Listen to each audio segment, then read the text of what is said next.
Good morning. Hello, good morning. Hello and good morning. Welcome back to Rhyme and Reason. I am Rodrigo. And I'm Jasmine. Happy Monday, everybody. It's not morning, but I that was my first instinct to say good morning because I wanted to be polite. Yeah. Good afternoon, good evening. Good evening. And we haven't seen each other in 2 weeks. A week. Yeah, it's crazy. I was scratching. I was itching to see you last week. I was like, it's Monday. We're not at the office. We're not doing anything. It was so weird. I was across the coast, on the East Coast. Not really on the coast, actually. I don't think the DMV is the coast, but I was there. and now that I'm back, we're gonna get back into our regularly scheduled programming of chatting. Of yapping. Welcome to our weekly yap sesh, where we talk about something and stuff and art. And then that becomes other stuff. And that becomes other stuff because we have violent brain rot. As to not self-diagnose ourselves. I like that. Okay. Speaking of talking of stuff, today we're going to be talking about confidence. How are you feeling with your violent brain rot in terms of confidence? I love my brain rot. Yeah. Me too. I think I wouldn't be as confident as a person I am today if it weren't for my brain rot. If it weren't for my delusion, I guess. I'm a little delusional at times. I know I'm a realist. What's a little... What do you mean by that? A little? A little. Just a smidge. At times? At times. Not all the time? Not all the time. Okay. What? You had a wonderful example. example. That was... I didn't even say anything and you already... It's because I mind melded with you. I know what you're thinking. Talk about the TikTok thing. Oh yeah. Yeah, you wanted to bring up an example. Oh, of confidence. Yes. Right. So earlier this week, I saw a TikTok of this dude saying, giving advice how to elevate your style, how to look like old money on the with no money. And I'm like, okay, I like that wording. That wording is catchy. Old money with no money, for sure. Tell me why, bro. Next little video clip, it's him in some joggers and a button up. And I'm like, right. right. We're definitely not looking like we have no money with no money. It's definitely giving old money. Sure. And some beat up sneakers. And I'm like, right. Was he being ironic? No, he was so serious about this issue. But he had so much confidence that the comment section was gassing him up on it. And I'm like, what? So, claim, evidence, reasoning, how does that tie into confidence and performance and poetry? Because if you're confident, you can sell anything. Yesterday, I went to an open mic.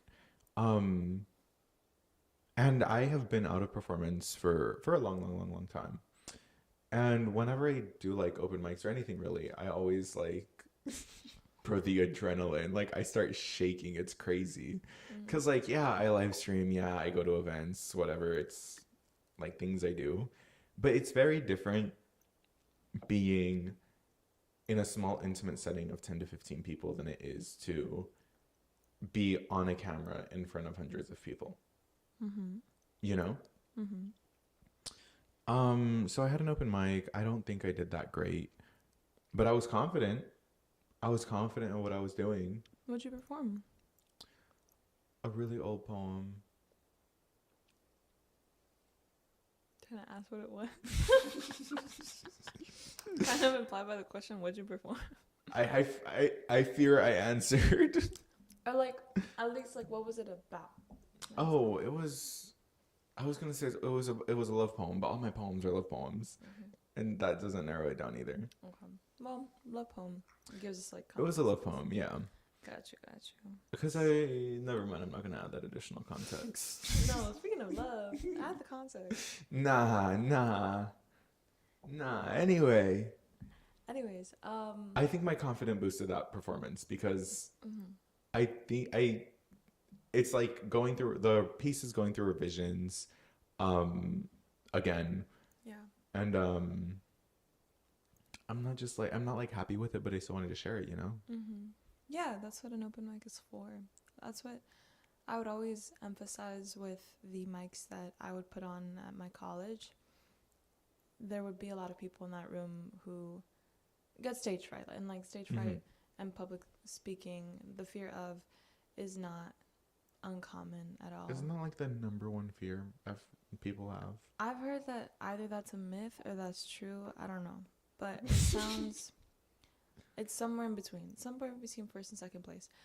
But there's like so much to gear up for in your head before you even hit the stage. And as a person, I mean, as people who have like done that so many times, it's like definitely a skill. It's an acquired skill to be able to just go up and then riff off with an audience or just BS, you know.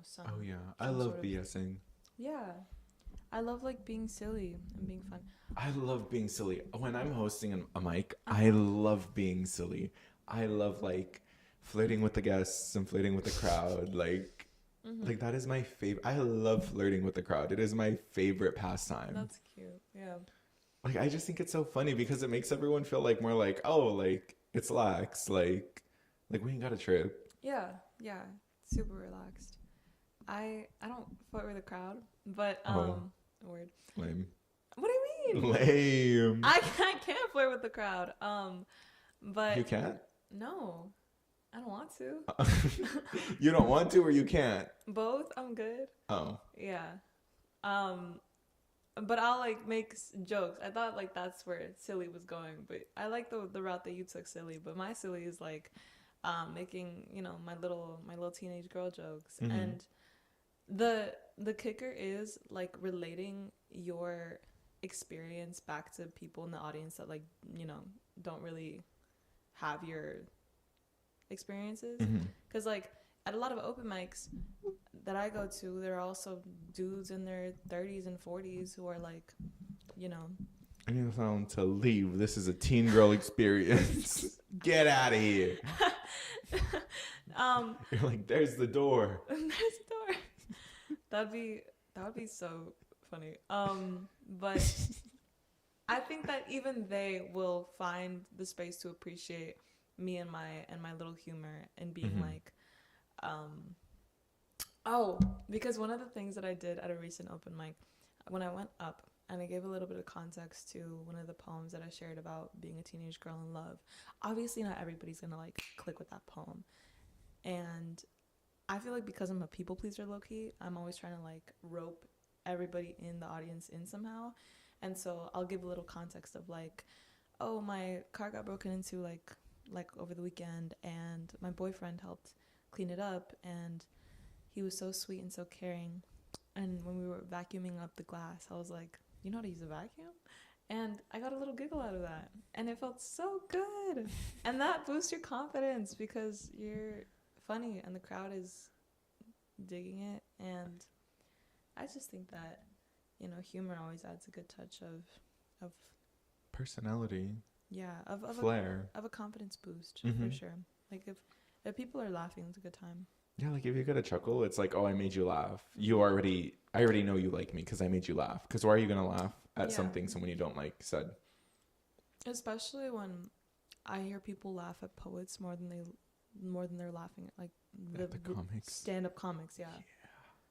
Because like, you gotta know how to do it, babes. if you're going up and you need to adapt as a performer, you need to adapt. It does not matter. Although the episode of this is confidence, how confidence is key to everything, it does not matter how confident you are if you are not adapting to your audience, if you're not adapting to your crowd. Because it's just like, yeah, you got all the confidence in the world, but who you put it on the show for? Yeah. And it's harder. It is harder when you're like a dude, because if there are ladies in that audience and you're being weird, or you're like jokes are relying on stereotypes. Mm-hmm. It's like you've already lost. It's like, ooh. More than half that crowd. Yeah. It's like, yikes. Yeah. Anyways, only say if that you're a 'cause I've seen that dude, happen. just if you're a dude, just period, point blank. If you're a dude, apologize immediately once you go up. apologize before you even get up there. Yeah. Have that be a part of your bio. Yeah, but like be cool about it too. Like you can't do it like as in like an like I'm so sorry. Like no, we don't like that. We don't like whiners. We want sincerity. We want a sincere apology. Yeah. APA format, 5 pages. Oh my god, there's like an Instagram account that will stitch reels of people who post icks about men, and then they'll add to their notes app. It's like 5,000. It's like so many lines, and I'm like, damn, yeah. Why are all of these? And they're so specific. And it's, anyways, we just got added to that list. No, we did. We just got, don't go up at open mics. Don't talk to a room full of people. Don't look a woman in the eye. Yeah. That's like 102, 103, and 104. It's like, it's too specific. It's too generalized, but it's also, no, wait, it's too specific, but it's also very generalized. Yeah. Because if you think about it, it's like, yeah, I've seen dudes do that. Yeah. One of them was like, don't sleep on your stomach. What? Wait, that's valid. Really? That's valid. Why are you sleeping on your stomach? Why are you sleeping face down? Do you sleep on your stomach? No, but like a little boy can't sleep on his stomach? Or I guess a man. I don't A know. man. A little boy, sure. He's just a little boy. A man? A man?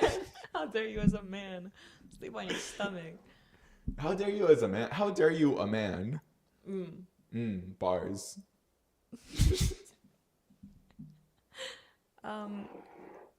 Listen, as a non-male, my confidence comes from just, dude, I was talking about somebody about this recently, but there has to be like a 180, especially if you were a really shy or quiet kid. Oh, definitely. Like, I don't know where that 180 hits, but anybody who was in the back of the classroom, like, you know, hoodie on, scribbling down in a book, or in a cocoon, yes, like in their own world.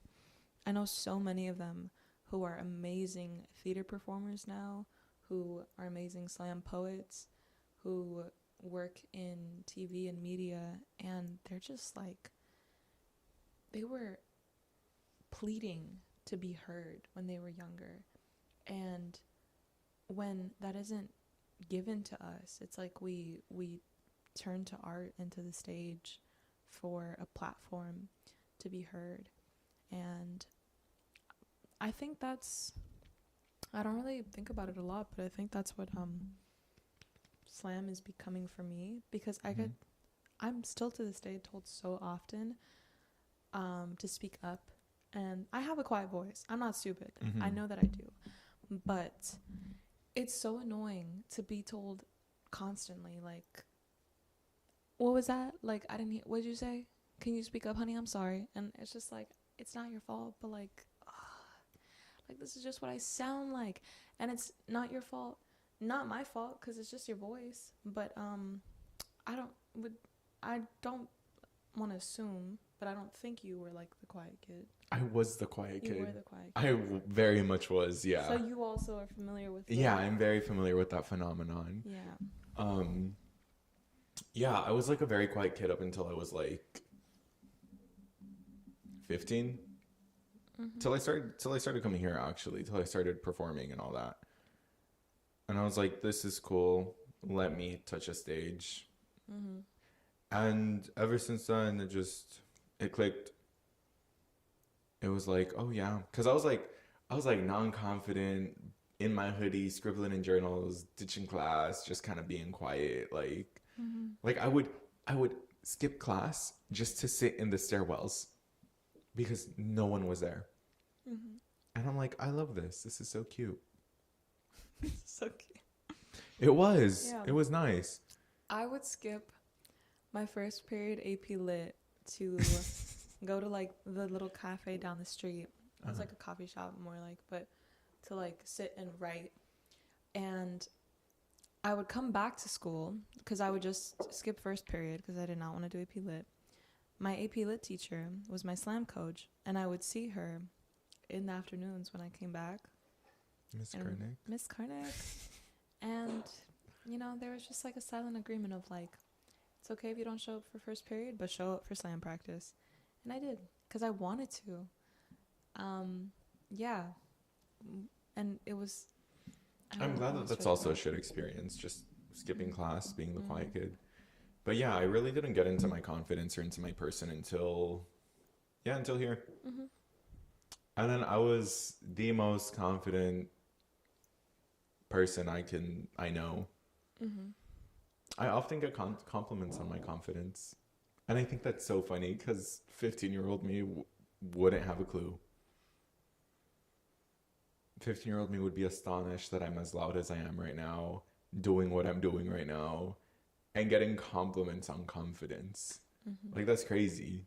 Mm-hmm. Yeah. What did you want to do when you were younger? Like, what did you envision your future job as? I wanted to be a teacher when I was younger. I wanted to be an art teacher when I was younger. Mm-hmm. Like just arts and crafts in the classroom? Yeah. Mm-hmm. Like, literally just like the teacher that was like, okay, it's quiet time. Let's make birdhouses. Let's make a birdhouse.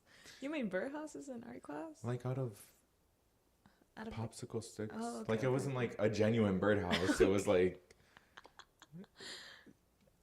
girl, we live in LA. Who's funding the arts programs? Dude, some of these places have like whole wood shop classes. That's and I'm like, crazy. Yeah, but they're like by the beach and like, you know, like in wherever the rich schools are. Yeah, in places where people have good incomes. Yeah.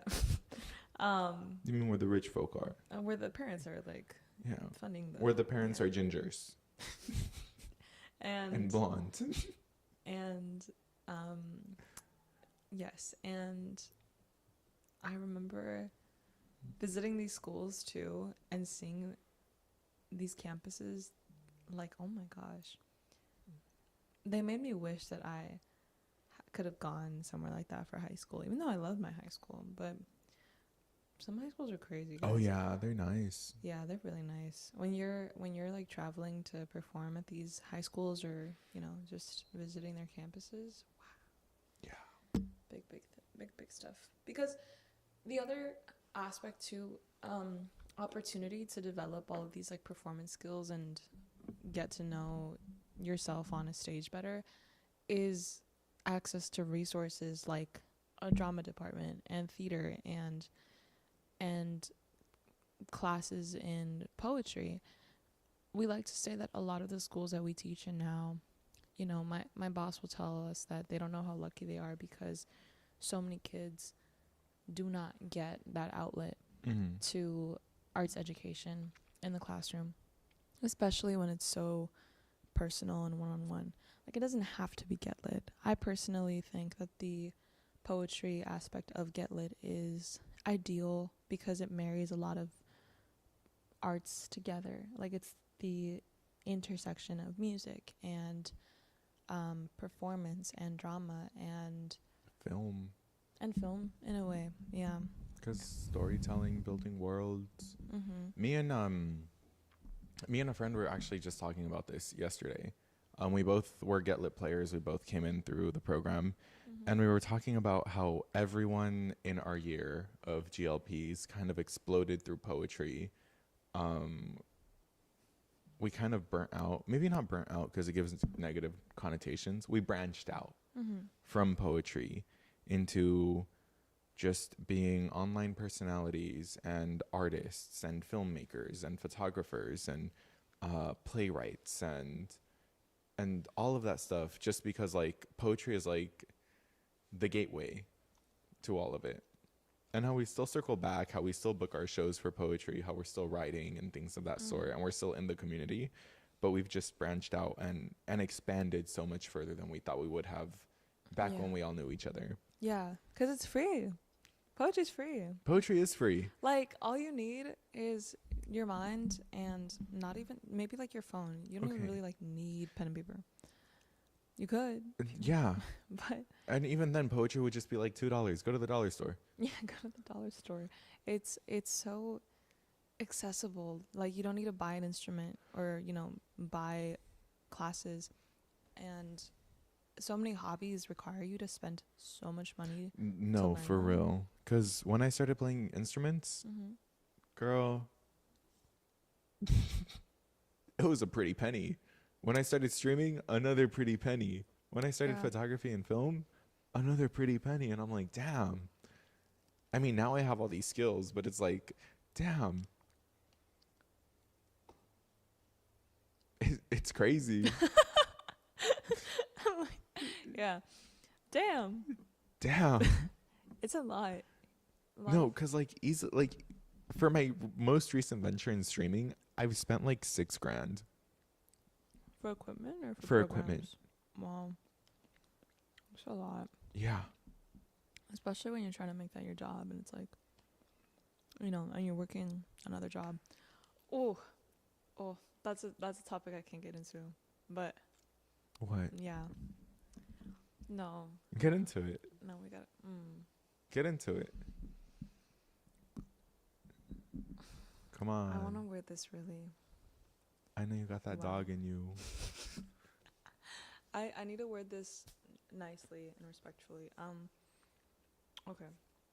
I think that it is important to acknowledge that besides, you know, talent and confidence and, you know, as much as you want a dream to work out, a lot of avenues in the arts will turn to more practical things like teaching and working in nonprofits and workshops and, you know, doing things that are maybe like sporadic and from time to time, but they're not something that you can fully live off of.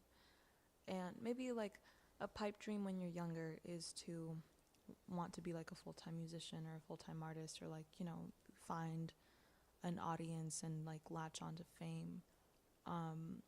But I think I've realized this more as I've seen it in circles of people that I meet and friends of friends and people that know each other, and it's just like there is a lot of emphasis placed on making it or on having a certain number of followers in order to feel satisfied with how you're producing your art. But I don't think that any of this should realistically fully replace like a job, and especially if it's something that is allowing you to sustain doing art and performing. And I only say this because like there is a conversation that I saw recently online about somebody like really wanting to, you know, pursue their music and everything, and giving reasons as to why we should follow them, and kind of they even phrased it themselves this way. They were like giving their America's Got Talent sob story about, you know, their backstory and their family and their situation. But knowing this person personally, I know that there's nothing hindering them from working a part-time job right now. Or even they don't have to go back to school. Like, you don't have to go back to school. There are a lot of avenues to take, but I feel like fully relying on doing this as full time to make it happen is not viable, and it's not realistic. And it goes back to something that, like, I think Mr. Beast even said this in a tweet recently. He was like don't do what I did. Like his story is one of millions, and it is so hard to get that lucky and be like him. Like, do not quit your part-time and pour everything you have into content creation if you're not ready for it. And it just makes me a little bit worried for folks that I see in, you know, online or in my circles who feel like they have to pour in everything that they have while their families are struggling. Mm-hmm. And it's like, this is a beautiful thing, but like, let's be realistic. You need to be able to live. Right. And yeah, I mean, that's why we like have work. And I think it was just a personal gripe with somebody who like doesn't want to work. Like something like, No, I understand that, because although we don't run in the same groups, we do run in the same circles. And I see that so often, to where I've had conversations with people and they're like going back to our topic of confidence, they're like, I'm confident in what I do. I'm confident I could do that. I'm like, great, that's amazing. But you have to fight the algorithm, and you have to fight your number of following and your view, and you need to strategize, and you need to do this. And it's not making you enough money to sustain yourself. Like, work a part, get a job at Walmart. They're hiring. I can guarantee you a job at Walmart. 30 hours a week. yeah. Like you're not going to school. You're doing your art full time. I guarantee you can work 20 to 30 hours a week. Yeah. And still focus so much of your time and your love and your passion into your art. Yeah. If not, you're gonna become a better artist because of it. Yeah. Because you're living life, you're experiencing the world. Like, and you can like, so many people write and are inspired based on their just like regular day-to-days. exactly. So many poems came out of the 2.5 years that I worked at Walmart. Yes. And they're crazy. Like, yeah. I wrote these and I'm looking back at them because I'm like doing my annual, just flipping through journals, flipping through Google Docs, just reading everything, because I want to like see what I can salvage, what I can work on, what I can remake and things of that sort. And all of these writings, I'm like, where did I get this from? Because they're insane. They're mental. Like, there's no way that I wrote that during my 15-minute break. Yeah. And in some of my journals, I have like poems written on the back of receipt papers. And I'm just like, that's crazy. Because you're meeting so many people, you're hearing so many stories, you're telling your story so many times, and you're making friendships at the end of the day, because you're spending 20 to 30 hours with these people. Right. Which is just more reach for your art, you know? And it's real, and like, everybody has to do it. I was being too nice. It's just a personal gripe with like one person, where I'm just like, get a job. Like, why can't you get a job? Because because I would call this person a friend, and I'm just like, honey, if the gripe is this hard, I don't think they're your friend. No, we're friends. We're friends. They're just I mean, friends, acquaintances, whatever in between. But I just don't think it's even fair to like say that because this is all that you want to do, like, it's either this or nothing. There are so many people who do not get to live out their dreams and have to give up something that they love to be able to live. And of course that's not ideal. Of course it's not the American dream that our parents came here for, but if you got to make it happen, at least for now, make it happen. I feel like I'm putting this out there, so maybe somehow in the world, like, it streamlines into them. But yes, I think that instance, though, comes back to this umbrella theme of being realistic with, you know, how much confidence we can really have in ourselves, because there's a confidence on stage and there's a confidence in performing, and then there's a confidence turned to arrogance of how good and deserving you are of people's attention. And I think Bars. that I've seen it so much, and I'm sure you have too, like an arrogance in this is how many people love me, and like and fans and followers, and then it becomes a numerical thing, and then it becomes metrics of like, you know, people that like, what?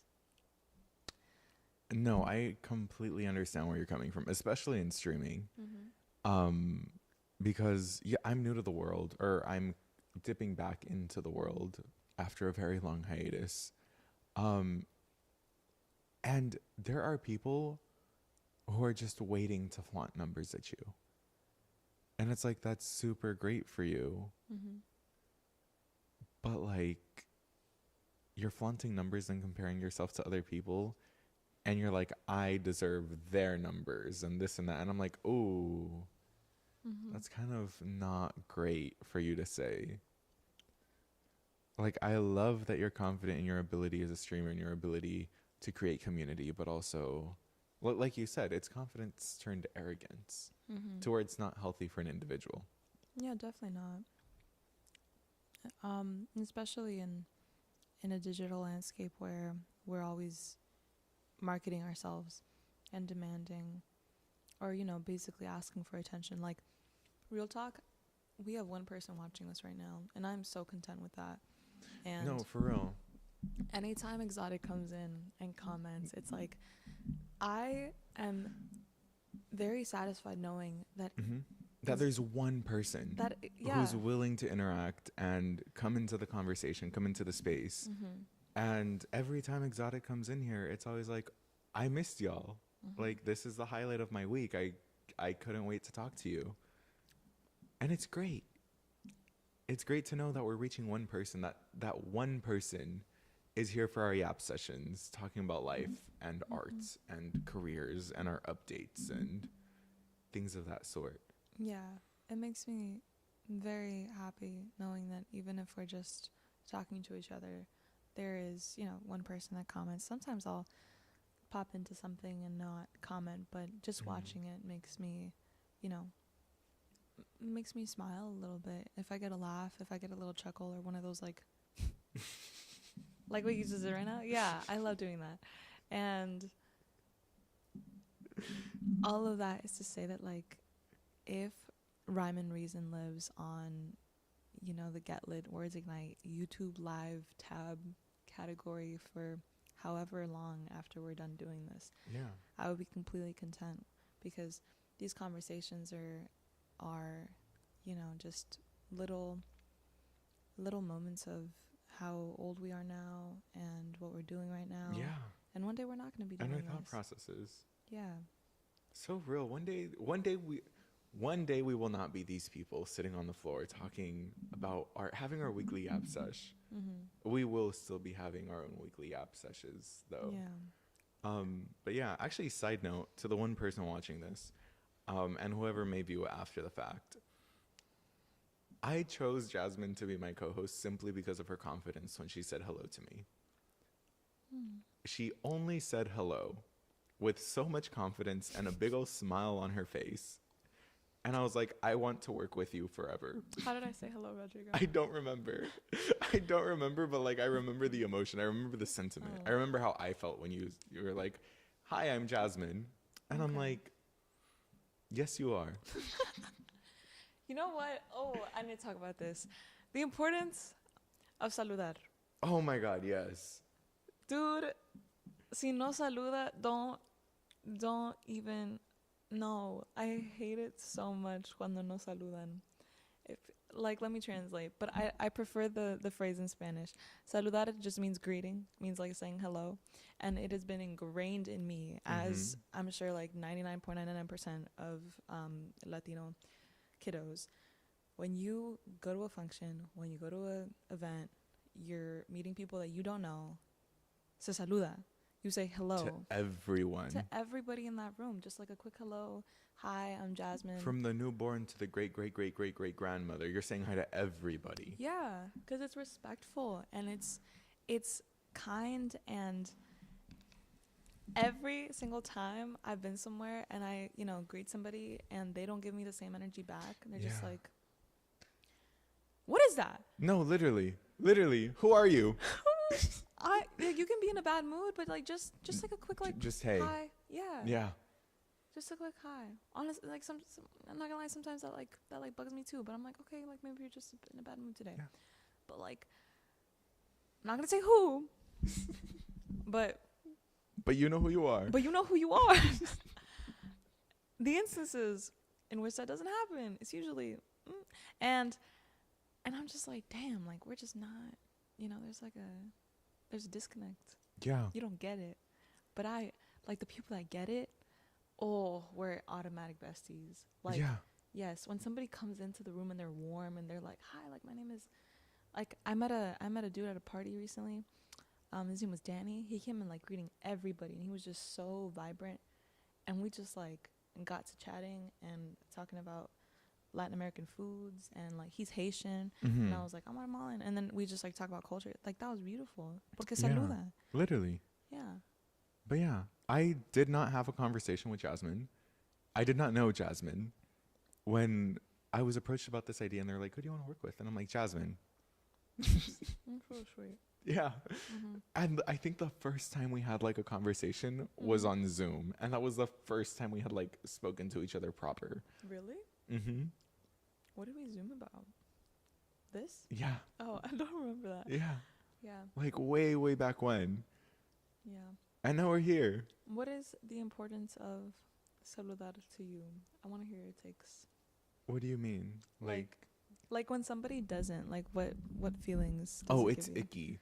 Cuando alguien no saluda, I get the ick. I don't talk to me. Don't come near my family. Don't come near my friends. Because why are you hiding yourself so much? To not even go as far as to say, hi, I'm Rodrigo.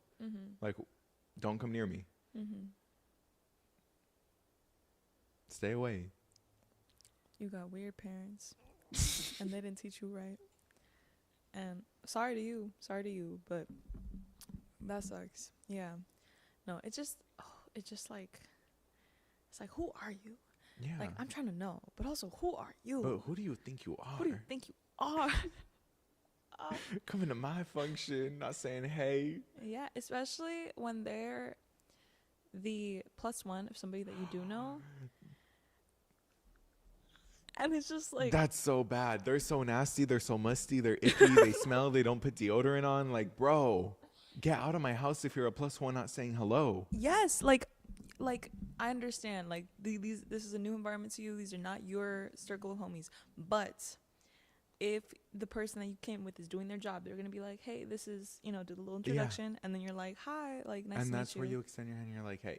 Yeah, that's it. And then you dab them up, and then you're homies. That's it. Yeah. So many men do not do that. Oh, I'm aware. You're aware. And I'm just like, what? As a man, I'm sorry. But I am also aware. Yeah. If one of you two is a man watching this right now, let me just, one piece of advice. Always say hi. One of them left. Always say hi. It was the man. It was the man. No, but it's very important, I think. I think that it's it makes the world of a difference just to extend that courtesy and to be kind and to open yourself to conversation with somebody that you don't know. And that's how you get to know them. And that's how you make friends. Yeah. Have you ever noticed guys don't have friends? Es porque no saludan. Yeah. I'm so proud of my boyfriend for this reason. He's not like that at all. He's the complete opposite. He's like the warmest person in a room, and his eyes light up when you... I think you're in love. Say hi. Oh, I might be. I totally am. I'm obsessed with him. And I want that energy, like... actually, I don't want that energy from everybody, because then it's like not special. That's why he's so special. Yeah. Anyways, I love you. And... Aww. He doesn't watch this. Okay. Aww. So, I feel like we sidetracked into saludar, but we wrapped up. Thank you, by the way, for the compliments on my hellos. Oh, yeah. Amazing. Yeah. I mean, especially in a place of work, it's like, if you're going to be here all the time and you don't know everybody who you are around, the little guys get forgotten a lot too. Like, I still consider myself a little guy because I'm the youngest teaching artist, and I am aging out of the GLPs. So I low-key already feel like I'm being like okay, like you're about to lose the teenage status, like get the fuck out of here. And I know that feeling. Not really, but you know, like in my head, it's like that's what it feels like. And it's just that this like slight in between sometimes feels a little, you know, like it's easy to get overlooked, like not taken super seriously yet. But I know that there's also a lot of privilege to being like a young person in a typically in like with a little bit of experience, whereas so many of my other teaching artist co-workers have so much experience and I get to learn so much from them. I was just getting advice on how to do a workshop from Alex Alfaro. Where am I going with this? Okay. Oh my god, where am I going with this? You can't read my mind. Aging out, Oh, being a little guy. Yes. I just see a lot in these spaces where people don't really acknowledge or pay attention to like people doing media or like sound or like, you know, the people behind the camera. Don't really, you know, strike up combos with them. And the media people tend to be my favorites. Like, you know. Yeah, it's like they're just waiting for somebody to ask them how they're doing. Yes, or like they're so knowledgeable about, you know, production and camera work and equipment, and like I will strike up a conversation with Josh about lights and I learned so much. Hi Josh. And you know, it's just yeah, they're just always enriching conversations. And then conversations in workplaces with just all sorts of folks on what they do and how they got into it. Yes. How do you feel about the workplace? I love the workplace. Where I recently started working. Yeah, how's that going? It's going great? Question mark. I like did all my training and then I haven't been scheduled to work ever since. Yeah, and I don't get it. I don't get it at all. But I loved my trainers. I loved one of the coworkers that I came in my cohort with. And I love the other workers. Most of them, they're kind of funny. Like, you know me, I'm a very off camera, off stage, off me putting on a show, off me putting off my 110% of energy. I'm a very dry, low energy person who's funny because of my dryness and quick wit. But like, I love getting to know people, although it never seems or sounds like I love talking to people. Although it always sounds like I'm trying to be a sarcastic booty hole. Oh, you know it too? Huh? You hear it too? What do you mean? The sarcasm? I don't know if you're like aware of it. I don't hear it at all, but I get told it so often. But yeah. You're saying. Is this you telling me that I'm always sounding sarcastic? Yeah. Yeah, everyone thinks everything I say is charged with something else. And I'm like, I'm powerful, but I don't have that much power. Like, why are you letting me get in your head like that? Another source of my confidence, actually. Being in people's heads? Yeah. Living in your mind rent free. Exactly. What do you mean when you said that? Don't worry about it. Me and my obscure communication. Don't worry about it. It's just my confidence. No, because the other day, I don't know, I was talking to, during my coworkers, my training, one of my coworkers said something and I'm like, I'm so happy for you. Wait, hold up. Let me do it in the same way. Hold up. I'm so happy for you. I would never talk to you again. Because you know what Rodrigo asked me when before the cameras rolled? He was like, how was your little trip? And I was like, oh, it was good. Like, you said little, you know? And it's just like, you don't notice it, but I like know that you didn't mean it that way. Yeah. But like, drop the little, like, damn. Yeah. Well, like little trip, because it's like cute. Only things that are little can be cute.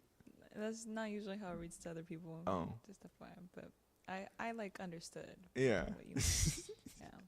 I translated. I have a little Rodrigo translator. You pulled out your pocket dictionary to figure out what I was saying. Yeah. But how did they react to that? Well, I kind of prefaced it because they were like, my nickname is Sunshine, which I think is funny. Because you know me. You're a total Care Bear, yeah. I'm a total Care Bear. I love everything. I'm always so sunny, and I always have a smile on my face. Wait, do I sound sarcastic here too? No. Okay, because I try so hard not to. I'm like taking every performance lesson that was beaten into me, and I'm like trying to like, you know. Yeah, no. Here actually no, like not really. Thank God. But yeah, your name is Sunshine. My nickname is Sunshine because of my sunny disposition. And I prefaced it. I was like, look, I get this a lot.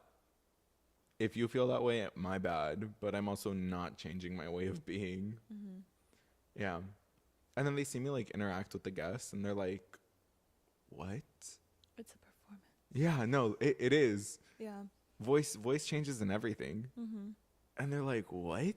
And I'm like, yeah. And then I'll like turn back to go back and talk to the coworkers, and then it's just like face dropped, everything just lax. And they're like, what was that? And I'm like, I was working. I was on the clock. And I was going to be Employee of the Month. I was like, rent is due. Yeah. I was an employee.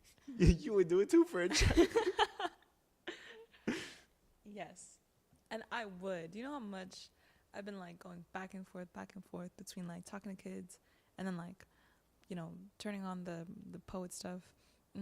Yeah. You would turn up a personality too for a check. Yeah. Yeah, turn up a personality. Yeah. Real, valid. Yeah, you're valid for that. I'm saying. I confirm. Especially where you work. It's like you need to have a... Oh, yeah, you do. You need to be like... an on and off switch. Gah. Yeah, okay. I had this other thing in my little head that I was gonna get out earlier. So now that I remembered it, when you are like thinking about going up on stage and your heart starts beating, how did you kind of overcome those nerves and then turn that into... Because I have my process for how I overcame those nerves to turn them into excitement. How did you do that? I don't think I did. You just let yourself be nervous? I powerhoused my way through it. I just let the adrenaline hit in, and I was like, the only thing I need is to know these words, and that's it. Yeah. I'm like, because if you think about it, you can't see anybody because of lights. True. My first time on stage, I couldn't see nobody. Those lights are crazy. Yeah. Me when I go to DPL and I'm just like, they can't even, they're not there. I'm like, if I can't see them, they can't see me. But yeah, I don't think I ever turned it into excitement. I just let myself live in anxiety. What? I meant to cover my mouth and then I covered my eyes. Yes. I like when my heart starts beating, and it always starts beating Yeah, I faster. love it when my heart beats. I love it when my heartbeat speeds up, girl. And it'll start pumping, right? And you can feel it. You can feel it in your chest and in your throat. And it's like, ooh, like the nerves are settling in even before I speak, like in front of my comms class. Like when I raise my hand, I'm like prepping for what I'm gonna say, and like it still happens. But now whenever that happens, I'm like, okay, like I'm about to eat, because I need to psychologically prepare myself and like trick myself into into knowing what I think, which is that I know what I want to say. I know that I can say it well, and I'm gonna try to condense it into 100 words or less, because your girl does talk in circles. But But Wait, you do? yes. Wait, you mean to tell me you just be yapping? I mean, yeah. Oh, Yeah. copy. I mean, I feel like low-key sometimes I'm just here like explaining my train of thought, and you're just like, and I'm just like, all right, wrap it up. Like, I'm like my dad. But, anyways, train of thought is running away. Yes, whenever that happens, I turn that nerve into, instead of like an anxiety-induced feeling, into like a feeling of excitement. Like, I'm nervous because I'm excited to say what I have to say or to perform. And it's like a little pre-performance ritual now where it's like walking up to the diving board and looking down before you jump. Right. Real fun. Yeah. And that always happens. I think that one of the things that I've seen in public speaking workshops is they'll always say, like, everybody gets nervous coming up here. Like, even the people that look super confident and super secure public speakers, they are all nervous. They're all sweaty. I'm sweaty right now. Like, you know, people will always make that joke. And it's true. But, like, I think that fake it till you make it is the realest. So real. So real. Yeah, it's really good advice for people who are not comfortable speaking in front of an audience. You have to fake that confidence to actually get there. Because once you know, have felt what it feels like to be confident, then you can actually feel comfortable in front of so many people with so many eyes on you while you're like rambling about something.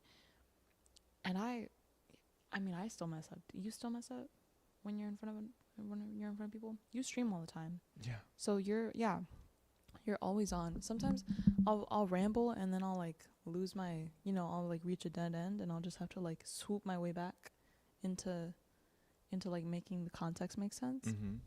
Anyways, yeah, that happens all the time. It happened right now. Yeah. And we're just gonna move on. Like, it's not the end of the world. Yeah. Yeah. But I think that a lot of students, I see it a lot with students that we're teaching in residencies, and so that's definitely a segment that we highlight in performance and how to deal with that. Also drink a lot of Red Bull because that way that you yap more instead of having to not yap at all. Yeah, Jasmine's always on a Red Bull. Yeah, I need it for my Monday nights. Mondays are so heavy. I'm like up from the morning. Yeah, work. same. And then Yeah, my day starts like at 6 on Mondays. Yeah. And then so like Jasmine's on a Red Bull and I'm just like sharing the Red Bull high with her because I'm not on a Red Bull, but I'm feeding off the energy. The diffusions in the air. Yeah. Yeah, no, because before stream we talk about this so consistently, but before stream we're both just kind of sitting on the couch like barely awake, scrolling on our phones, eating little snacky snacks. Yeah, and then we have to hibernate before the show. Yeah. Like we don't really talk to each other either. It's just like very short-ended conversations. And then when it's done, then it's like, okay, like we've done our job. Now we can like relax. Because I think I acknowledge that, yeah, like I'm especially quiet, but then something in, I don't know, I guess it's like the work atmosphere. It's like the on and off switch of like, okay, like a job now. And yeah, I need the hibernation before we can yap to each other, you know, because tenemos que yapear. Yapear. Tenemos que yapear. Copy. Tenemos que yapear. I love that. But yeah, Josh loved it too. He's hooting and hollering over there.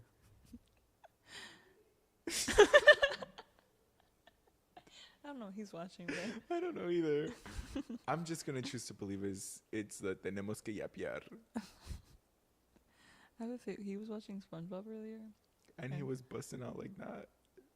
Maybe, perhaps. He's really giggling. I love Josh. Yeah.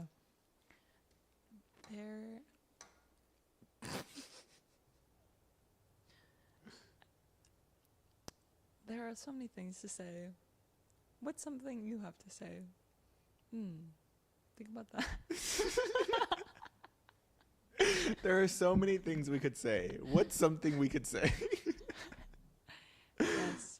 What's something you would say? Do you have any? I feel like I've gossiped more than I intended to. Than I really like. Yeah, because the last 13 episodes, it's just been me gossiping. I feel like we need to take turns. Well, it's time for me to be mysterious again. Like, that's my whole brand. My whole brand is being mysterious. Rodrigo, we talked about this. Oh, that's what it was for. It was meant to fall. What was that? That was the gold thing, the rectangle. That's great.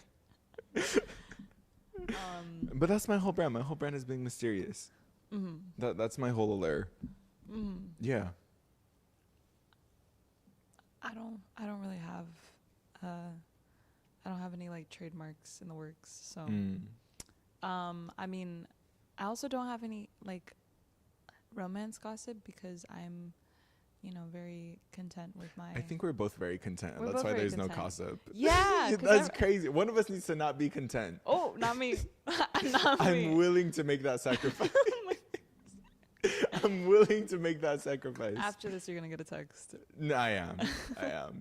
I'm good though. I'm solid.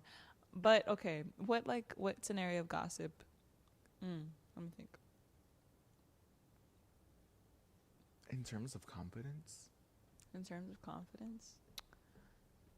Oh, ever since I've gotten into this predicament that I'm in, I've what?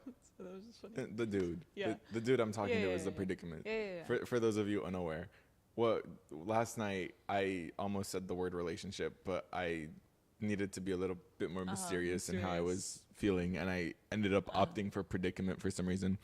But being in this predicament that I'm in, I am somehow less confident than I was. Sorry.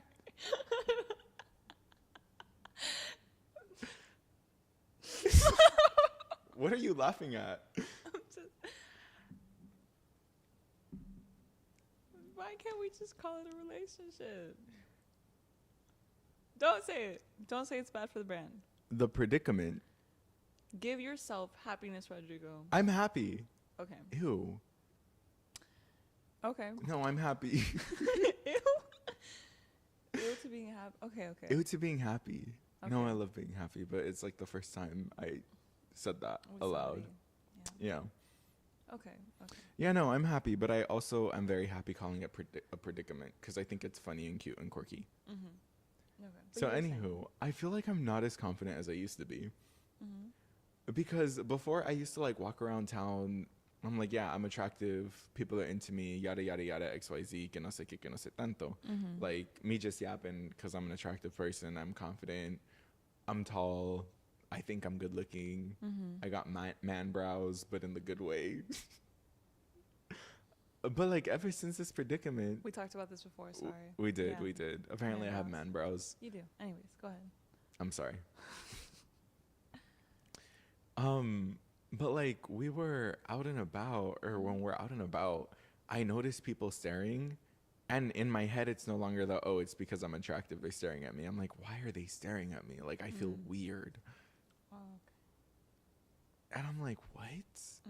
And I've also noticed I'm a little more soft-spoken than usual. And I'm like, what is happening in my brain that I'm losing confidence? No, I don't think that's... Most people are like that, you know? And I think that's... What, soft-spoken? Soft-spoken, sure. But, like, the first part, thinking that, like, people staring at you is... It's like, why are they staring at me? No, because before this predicament, it was, they're into me. That's why they're staring. Yeah, but I think that low-key... With mucho respeto, maybe because I've definitely been there too. That's annoying. Like being like, everybody, you know, it's like a state of mind. I don't know like what phase you go through when you're like that and when I was like that, but nah, it's good to like shed that. Maybe you're shedding it. I don't know. Do you want to shed it? No, I love it. You like it? I love it. I think it's because it was so many years of being the ugly fat kid who was like always in the corner. That too. It's just like, okay, that was my mentality. Was I was like, why are you staring at me? Yeah. So it's just like flip flopped. Okay, as a also former like teenage uggo because teenage uggo. Because you're like 14. Wait, can we get shirts that say that? Teenage uggo, reformed teenage uggo. Yeah, because like you're supposed to be like You're supposed to look weird. You're supposed to look weird. You're supposed to have like braces and ugly glasses that don't fit your and face. And pimples because hormones. Every girl. I never had pimples. Okay, don't talk to me. Every girl who was like perfect, like soft glass skin at like 13, who like I compared myself to, power to y'all, but like damn. Oh, that was not good. That was not good for, you know, the late night like comparison sessions. But we grew out of that. The late night comparison sessions are so real. We grew out of it. And so I get what you mean, where it's like now that you're older and you grow into yourself and your body, it's like this whole 180 of, instead of feeling like you're being looked at and being judged, you're being looked at because, you know, you're attractive now. Because you're wanted. Yeah. But for me personally, that gave like a very, I want to say like a plastic external validation that just didn't feel, it felt good, but it wasn't like good because I relied on feeling and looking pretty to feel like I was worth other people's time. Oh, it's not like that for me at all. For me, it's more like it's an easier way to dismiss it. I'm like, oh, they just think I'm attractive, whatever, and then walk on my merry little way. But like, what if that's not true? Then so be it. I'm not gonna see them ever again in my life. You know? Yeah. So what if it's not true that the random person I saw staring at me at the coffee shop in San Francisco doesn't want me? I'm never going to be at that same coffee shop at the same time, probably meeting that same person. You know?